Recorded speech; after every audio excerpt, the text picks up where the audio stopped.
حسن نور الامیر صاحب ستا د حسن خو مثال نه پیدا کېږي او تا به هېر کړمه نه سوال نه پیدا کېږي ستا د حسن خو مثال نه پیدا کېږي تا به هېر کړمه نه سوال نه پیدا کېږي بزرګان چې د دین څو پورې ژوندي وي په دې ځمکه به د جال نه پیدا کېږي بزرګان چې زین نجیم صاحب بزرګان چې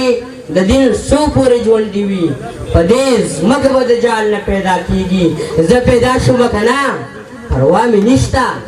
یو خرزمان کاکا چې زه پیدا شوم که نه پروا مې نشته خو دا ستا د لاس رومال نه پیدا کېږي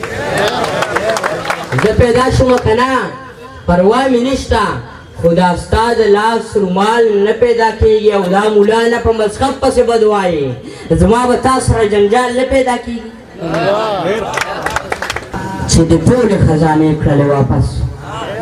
کارون ته چې د ټولې خزانې کړلې واپس فرعون د خون تباه کړو خپل دریاب کې په خپل اس یوازې د موره په تخته باندې پرېښودي شیداد له د په یو لیخ د جنت کړلو تسنس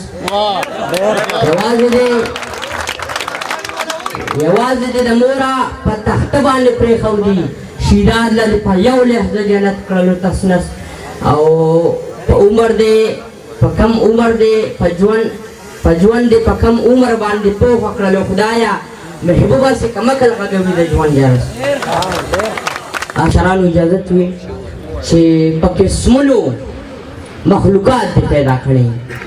فرښتې دې د نوره جوړې کړې تا خپل نور په هر انسان کې دې پوکلې حیوانات دې په قسمونو پیدا کړي تا چې خورې د خپل نوره جوړې کړې ژوندي خلک دې اسمان ته خېژولي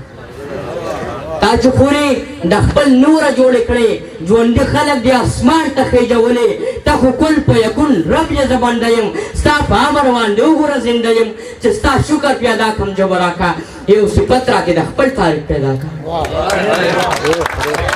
ستا شکر پیدا کړم ژبه راکړه یو صفت راکړې د خپل تعریف پیدا کړه کائنات کې د روح وپوکلو تور کې خر زنده او خر مرده باندې قادر یې ستا قدرت خره ذره ذره کې ښکاري ته اوبه دې په هوا کې ودرولې ژوندي خلک دې تا اوبه دې په هوا کې ودرولې تا د ځمکې نه دایرې راتاوې کړې ته مالک یې ته خالق یې ته مولا یې ته په هر صفت د هر څه نه بالا یې ته الله یې ته الله یې ته الله یې ته مالک یې ته خالق یې ته مولا یې ته په هر صفت د هر څه نه بالا یې ته الله یې ته الله یې ته الله یې او ستا د علم خد معلوم نه دی مالکه ستا د رزق ورکړه ډېره ده بې درېغه ستا د علم خد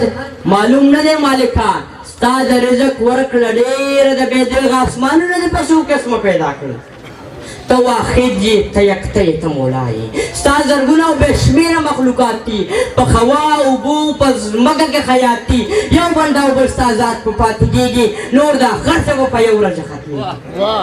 څادر به یو بنده او بل ستا ذات په پاتې کېږي نور دا هر څه به په یو ورځ ختمېږي لکه غر چې شو فرعون په رودینل کې څومره زور دی اچولی ابابل کې تا شعور دی خر بشر ته وربخلې تا کتاب د راه راست ته یې رالېږلې علم دې په دې کې رابخلې د نبي اخر زمان له برکته زما جواب لګویا له خپل صفته ما محبوب دې په ثنا کړه ثنا خوان چې همیشې مې په خوله دغه بیان و چې محبوب شم په صفت د پاک سلوک خان